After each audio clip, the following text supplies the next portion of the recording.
Newsshooter coverage of NAB 2023 is sponsored by B&H and Atomos. Hi, it's Matt here for Newsshooter.com and NAB 2023. I'm at the Creative Solutions booth. Now, what are you showing us today? Well, hi Matthew, and then hello everybody. This time at NAB, we're actually debuting a new accessory system for the Sony VENICE or VENICE 2. This one specifically is will work on both cameras. There's a couple pieces that only work with the VENICE 2. But what I'd like to think is that out of all the years of me doing accessories, I think we thought this one through more than any other set of accessories I've ever worked on. So if I run through it, we'll just go from base plate to the front to the top. The base plate is a two-piece design, right? So we can mount a riser plate to any bridge plate out there. That riser plate has an ARCA dovetail with safety systems. The bridge plate, or the base plate, is actually a ARCA plate. Now, in this particular case, we've actually extended the full length of the camera system, where most manufacturers do a short block.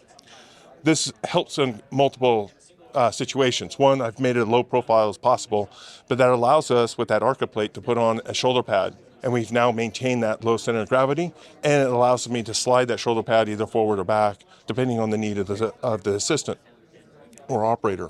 We have dual rod clamps now on this. That allows for tightening down on these rods a little bit more, just to prevent that rotation on the lens motors.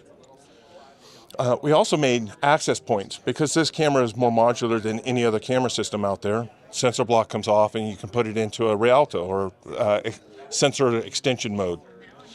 With that, there's two points on the bottom. There's two screws that have to be removed in order to take the sensor block off. We have access points through the base plate that have that, and we have storage locations at the bottom of the base plate, so you don't lose them since they're not used in the Rialto. On the faceplate cage, we actually utilize the 4 mounting screw points that hold the sensor block to the body. In doing so, that allowed me to have a very tight compressed cage on that system, because now that cage is compressing the sensor block into its position. We have also added front-facing 3/8/16 bolt patterns on the front, allowing us to put on bolt-on rods. So in this particular case, we actually have the viewfinder mounted to the faceplate. We also have a bolt-on rod actually holding lens motors on the other side of the camera. We have access points on the front to allow for another rod bracket. If you're going to gimbal mode, you can remove that base plate, put the gimbal plate on there, and still put a rod bracket on the front to hold rods for that use.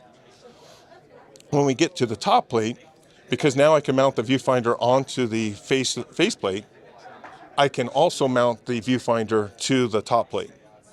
But because in this case we have it down on the faceplate, we're utilizing the dovetail system of the camera body.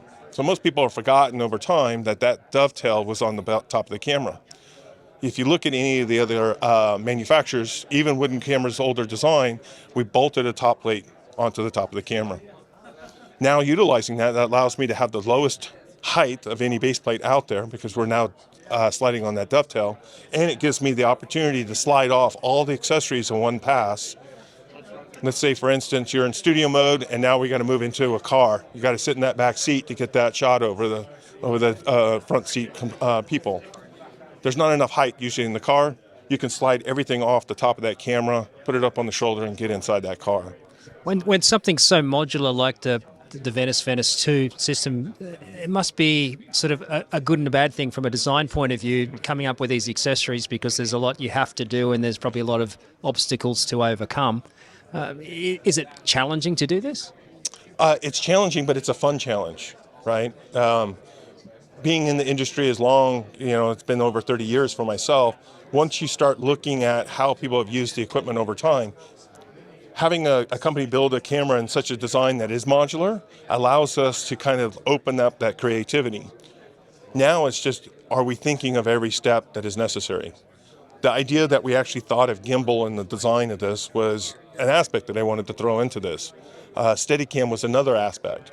We talked about the shoulder pad on the bottom. Well, we have another plate that's actually a cheese plate that slides into that same dovetail that allows the Steadicam operator to bolt their plates to it. The idea of just trying to understand how customers use these cameras and then building accessories to mount to that situation allows for the assistants to have an easier day and not have to worry about that. That seems to be our goal. That's what we're really working towards. Yeah, I think it's interesting because we're now starting to see a lot more of these type of systems that are a lot more modular, and in terms of what you were just saying there, being able to take the camera and move it around into different configurations quickly.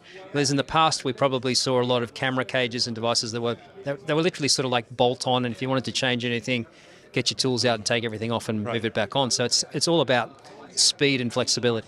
I agree. Not all cameras give us that ability to do something toolless. You know, Sony did something on this with that dovetail on the top that allowed us to do something toolless, and doing what it can to maintain a toolless system on the bottom. But we still have that aspect, so on certain camera designs we have no choice but to use bolt-on accessories. But can we do it in a manner that is still fast and effective for the assistants? Are we using captive screws? Do we change different materials to make it easier for them, make it longevity of the components and so on?